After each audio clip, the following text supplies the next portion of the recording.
Assalamu alaikum, Quran Weekly. I wanted to share with you an ayah and some insights from this ayah that belongs to Surah Al-Isra, the 17th surah. This is the 32nd ayah. وَلَا تَقْرَبُوا الزِّنَا إِنَّهُ كَانَ فَاحِشَةً وَسَاءَ سَبِيلًا. This belongs to a passage in the Quran that are kind of the equivalent of the 10 commandments that you probably heard the famous phrase. Some Sahaba call them the equivalent of what the essential teachings that were given to Musa alayhi salam. Interestingly, they belong to a surah that's also called Bani Israel, the sons of Israel.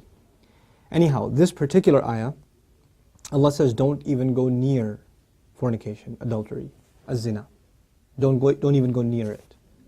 He doesn't say la tazinu, don't do adultery, don't commit adultery. He says don't go near it. In other words, there's the act itself, and then there is a series of smaller acts that lead to it. It's got a perimeter around it, and you can't even go close to it. One has to understand the language of the Quran and the sensitivity in which it deals with this subject to appreciate the wisdom of Allah Azza wa Jal and how He's counseling us in dealing with this problem. Allah Azza wa Jal is telling us there are certain things that in and of themselves are not haram. You're not going to be able to pinpoint it and say it is wrong. But when you get involved in it, you're going to get sucked into a gravitational field, and it'll pull you in slowly and surely, little by little by little, and eventually it'll get you. Eventually it'll come at you. You know, one of the things we learn about shaitan that is remarkable to me is that he's extremely patient. He won't get you one shot. He'll come at you and he will put a little bit and a little bit and a little bit and a little bit until he destroys your character. He won't come and make you do the wrong thing right away. You know? Even in the story of Adam alayhi salam and Hawa, inshallah one day we'll do that story and some of the wisdoms from that story in the Quran. The way he approached them in Surah Al-A'raf is really interesting. He was relentless. It wasn't just one time. Like we assumed that he just came and said, hey, tree, doesn't it look good? And he was gone. No.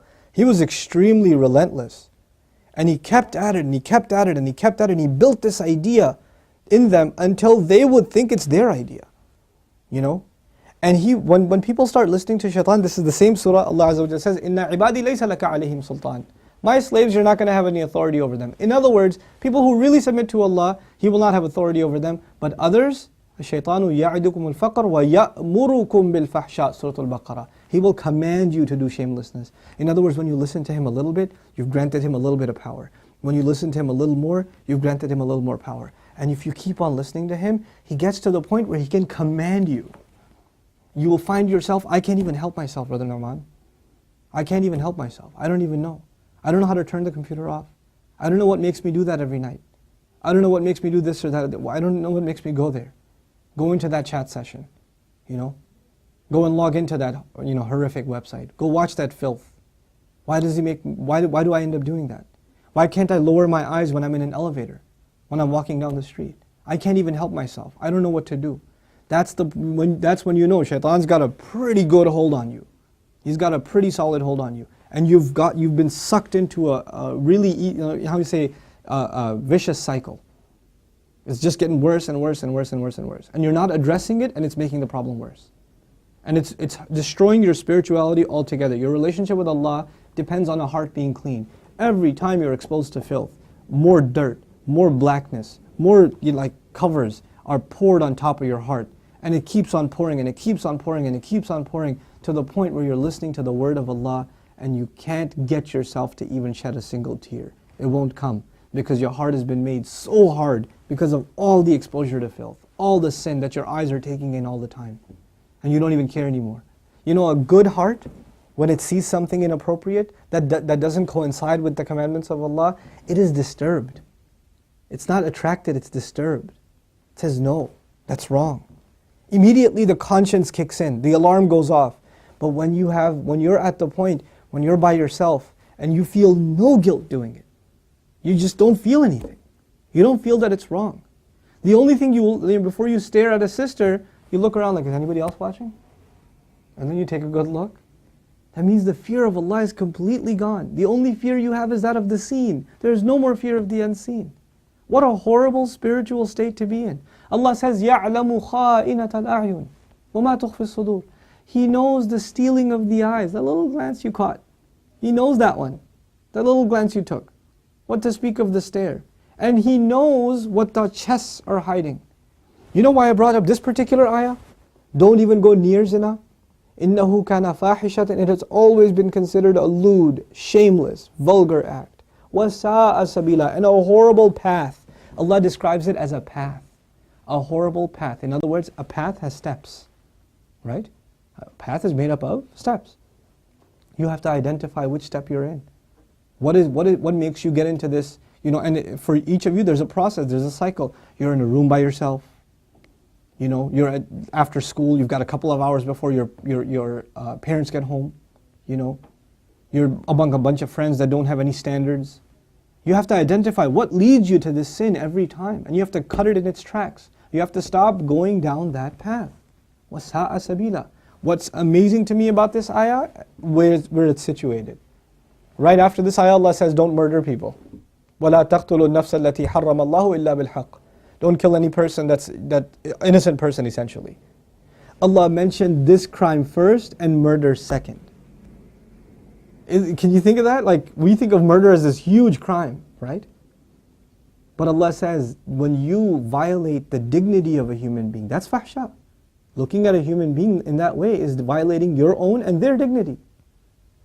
And when we kill a person, we have violated their physical, you know, their right to life.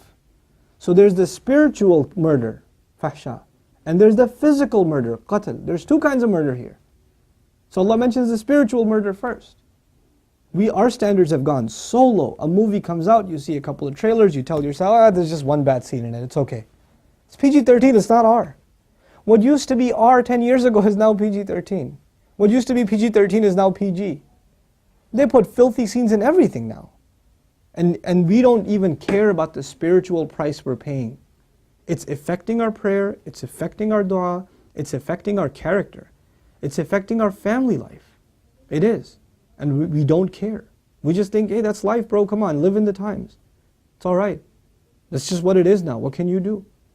So many of you don't care what kinds of pictures you put up of yourselves on your Facebook pages. You know, I stopped going on Facebook for a reason. I don't say that Facebook is haram or whatever, but for me personally, I couldn't do it anymore. I just couldn't do it. You know, I stay in, you know, we'll put something up on our Bayina thing, like an announcement or this or that.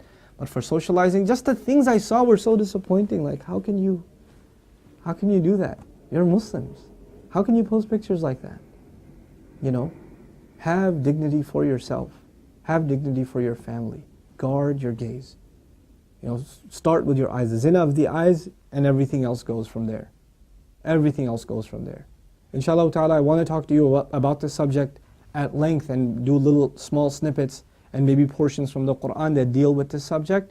But the last thing I'll tell you today, inshallah ta'ala at least, is something about the word fahisha, which I'm translating as shamelessness or lewdness or vulgarity. The Arabic language has roots that are close to each other. Wahash and fahash.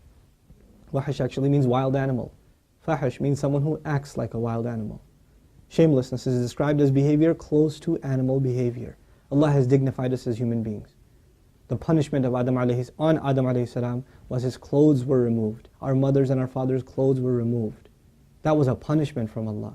And immediately they recognized that they need to cover themselves. They didn't learn to cover themselves from a society. It wasn't society that taught them to be shameless. You know, nowadays your anthropology professor will tell you, you know, it's society that makes us dress in clothes.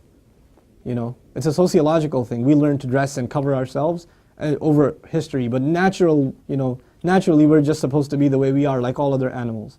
Adam alayhi salam didn't learn anything from any society. He was given a consciousness, and the moment his clothes were removed, he's trying to cover himself. Our mother's trying to cover herself. We are supposed to be a people that guard ourselves with covering, and we dignify others by not looking at them. Even if they don't have dignity for themselves, we should have dignity for them and not look. Because they are in the end a creation of Allah. Even if they're a disappointing creation of Allah, they are a creation of Allah. And we have more respect for ourselves and for humanity in general, to not look at it as animals look at other animals. May Allah Azza wa Jal make us spiritually healthy and alleviate us from this growing and ever increasing spiritual problem, and that is of not being able to lower our eyes. And may Allah not allow us to be in company and in situations and involved in activities that lead us more and more towards this horrible, horrible path. May Allah Azza wa Jal clean our way or ease our way to a purer and healthier spiritual life. Barakallahu li wa lakum. Wassalamu alaikum, Quran Weekly. Assalamu alaikum, Quran Weekly. The Prophet ﷺ told us, "Ad-dallu ala al-khayr kafa'ilihi." The one who points to something good gets the same reward as the one who did the good itself. Do me a favor and do all of yourselves a favor and share in the goodness if you benefited from these talks and these videos. Make it a point to share them with friends and family and get the word out. This is such an awesome project. I really, really appreciate the effort Quran Weekly folks have made. And I pray that Allah blesses them even more and brings even more and more good from them.